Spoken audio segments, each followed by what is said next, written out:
যাবো ব্রজের কুলে কুলে মাগো পায় রাঙা ধুলি, ওরে পাগল মন। যাবো ব্রজের কুলে কুলে মাগো পায় রাঙা ধুলি, ওরে নয়নেতে নয়ন দিয়ে রাখবো। তো রাধে রাধে বন্ধুরা, আশা করছি সবাই ভালো আছো। তো বন্ধুরা, তোমাদের ভালোবাসায় আমিও আছি বিন্দাস। আর এটা হলো আমাদের সিলিন্দা বাজার। আমি এখানে করছিলাম বাসের অপেক্ষা। আর কোথায় যাচ্ছি, আমি আজকে একটু বেরিয়ে আসবো চাকলা থেকে। তো চলো পুরোটা জার্নি তোমাদের সঙ্গে, অনেক গল্প, অনেক আড্ডা হবে। আর এই যে দেখতে পাচ্ছ, আমরা পৌঁছে গেছি গোপালনগর। আর এখান থেকে ট্রেন ধরে আমাদের সোজা চলে যেতে হবে বনগাঁয়।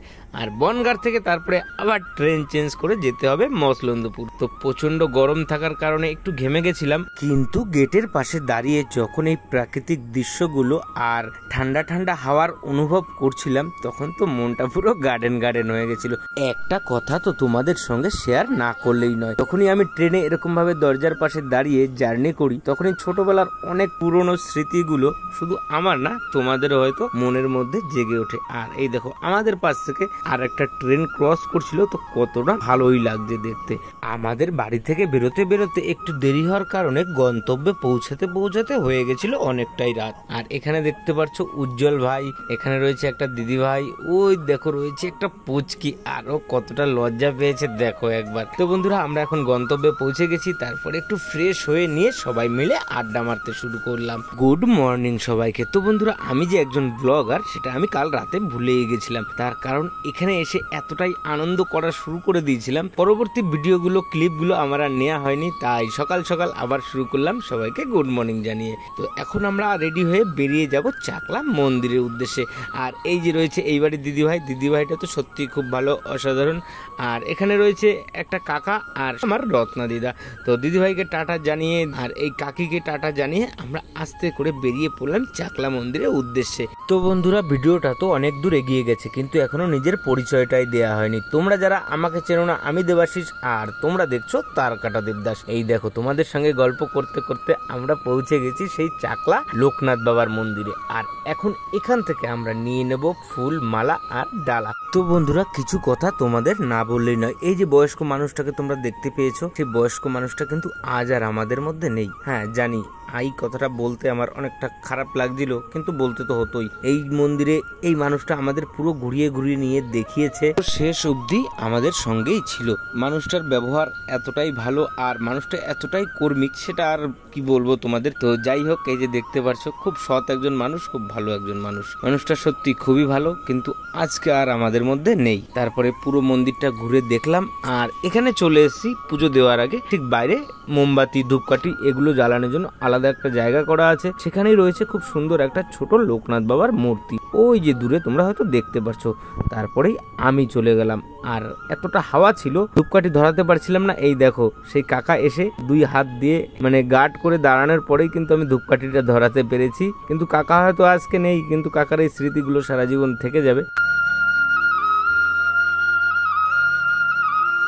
ধূপকাঠি আর মোমবাতি জ্বালানোর পরে আমরা আস্তে করে এগিয়ে গেলাম মেন মন্দিরের দিকে। আর যেখানে কিনা পুজোর জন্য লাইন পড়ে গেছে, সেখানে অনেকটা টাইম বসে কাটানোর পরে পুজো শেষ হলো। ওদিকে দেখি প্রসাদ বিতরণ শুরু হয়ে গেছে, তাই আমি তো লোভী মানুষ, সঙ্গে সঙ্গে হাত বাড়িয়ে নিয়ে নিলাম প্রসাদ। প্রসাদটা পরে খাবো, আগে চলো মেন যে এখানের বাবা লোকনাথ ঠাকুরের বিগ্রহ রয়েছে সেটা আগে দেখে আসি। ওই যে ভিতরে, হয়তো তোমাদের ঠিক করে দেখাতে পারছি না, তার কারণ অনেকটাই দূরে ছিল। আমি আগে প্রসাদটা খেয়ে নিই, তারপরে পুরো মন্দিরটা তোমাদের ঘুরে ঘুরে দেখাবো। মন্দিরের ভিতরে কিন্তু ক্যামেরা অ্যালাউড একদমই ছিল না, কিন্তু আমি করতে পেরেছি, তার কারণ সেই বয়স্ক কাকা। আর সেই কাকার বাড়ি এই মন্দিরের আশেপাশেই হওয়ার কারণে কাকার অনেক চেনা জানা রয়েছে। আর কাকা গিয়ে কথা বলাতে আমাকে ভিডিও করার অনুমতি দিয়েছিল। আর লোকনাথ মন্দিরের আশেপাশে চত্বর কিন্তু খুবই পরিষ্কার ও পরিচ্ছন্ন, খুব সুন্দরভাবে মন্দিরটাকে সাজানো হয়েছে, সেটা হয়তো তোমরা দেখে বুঝতেই পারবে। আর লোকনাথ ঠাকুর হচ্ছে মহাদেবেরই অংশ, তার জন্য পুরো মন্দির জুড়ে রয়েছে মহাদেবের অনুকরণে আঁকিবুকি ও মূর্তি। এতটা রোদ ও গরম থাকার পরেও এই মন্দিরের ভিতর যখন ঢুকলাম, মনটা পুরো শান্তি হয়ে গেল। আর এই যে দেখতে পাচ্ছ, রত্না দিদা লোকনাথ ঠাকুরের সঙ্গে পোজ দিচ্ছিল। কৃষ্ণ কৃষ্ণ হরি হরি